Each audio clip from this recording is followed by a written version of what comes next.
नज्म नंबर 3, सूरज के फायदे। इस नज्म के शायर का नाम है मोहम्मद हुसैन आजाद। पहली बात, किसी गांव में एक बुढ़िया रहती थी, बड़ी खुसट और जिद्दी। उसके पास एक मुर्गा था जो रोज सुबह बांग देता, कुकड़ू कू कुकड़ू कू। थोड़ी देर बाद सूरज तुलू होता और सुबह हो जाती। बुढ़िया सोचती कि सूरज तो मेरे मुर्गे के बांग देने से निकलता है, अगर मैं इसको गांव से बाहर लेकर चली जाऊं तो सूरज कैसे निकलेगा। उसने गांव वालों से कहा, मैं अपने मुर्गे को लेकर जा रही हूँ, जब ये बांग नहीं देगा तो सूरज नहीं निकलेगा, तब तुम लोग मेरी कद्र करोगे। बुढ़िया मुर्गे को लेकर पास की पहाड़ी पर चली गई। रात गुजर गई और सुबह वक्त पर सूरज तुलू हुआ। बुढ़िया मुंह लटकाए लौट आई। गांव वाले उसकी सादगी पर हंसने लगे। सोचकर बताइए कि मुर्गे के बांग देने और सूरज के तुलू होने में क्या ताल्लुक है। सूरज की रोशनी इंसानों, हैवानों और नबातात के लिए जरूरी है। ज़ील की नज़्म में बताया गया है कि सूरज से हमें क्या क्या फायदे होते हैं। जान पहचान। मौलाना मोहम्मद हुसैन आजाद 10 जून सन 1830 को दिल्ली में पैदा हुए। उन्हें बचपन से शायरी का शौक था।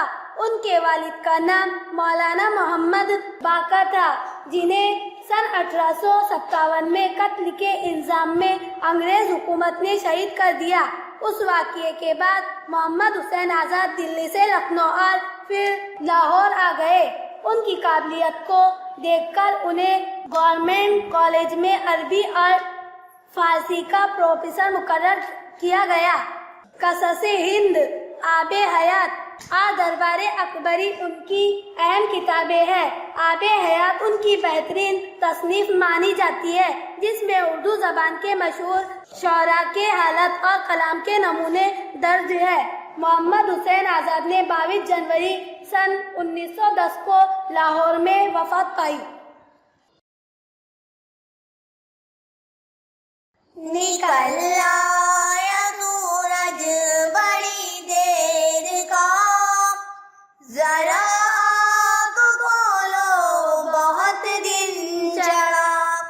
न सो अब नहीं है ये सोने का वक्त, उठो है ये मुँह हाथ धोने का वक्त। ये सुनते ही लड़का हुआ उठ खड़ा, वही हाथ मुँह धो के हाजिर हुआ। कहा बाप ने फिर बड़े प्यार से, सुनो आज सूरज के तुम फायदे।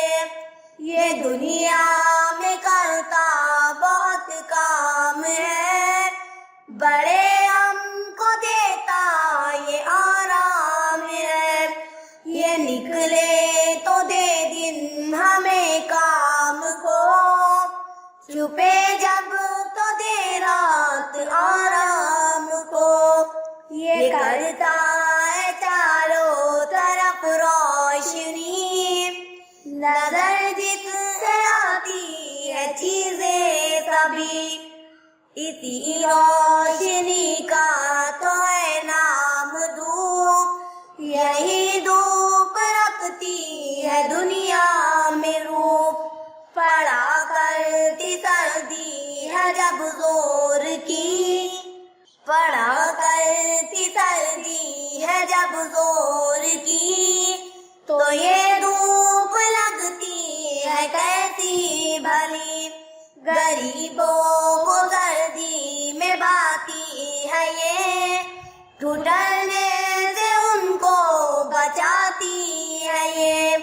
पकाए अनाजों की ये खेतियाँ, जिन्हें रोज खाता है सारा जहां। ना हो ये तो फिर है कहाँ जिंदगी, है उसकी बदौलत तो जीते सभी। खुदा की इनायत है हम पर बड़ी, कि सूरज की नियामत हमें उसने दी। करे खूबियाँ उसकी क्या हम बयां, खुदा की ये कुदरत का है एक नशा। निकल आया सूरज बड़ी देर का, जरा आँख खोलो बहुत दिन चढ़ा। खुलासाए कलाम। सूरज सुबह के वक्त मशरिक से निकलता है और शाम को मगरिब में गुरूब हो जाता है। सुबह से शाम तक के वक्त को दिन कहते हैं और शाम से सुबह तक का वक्त रात कहलाता है। दिन के वक्त चारों तरफ रोशनी फैल जाती है। ये रोशनी हमें सूरज से हासिल होती है। इसी रोशनी में हम अपने रोजाना के काम करते हैं। सूरज की रोशनी को धूप भी कहते हैं। सर्दी के मौसम में ये धूप बड़ी भली लगती है। अनाज के पकने के लिए धूप बहुत जरूरी है और यही अनाज सारे इंसानों की ग़िज़ा है।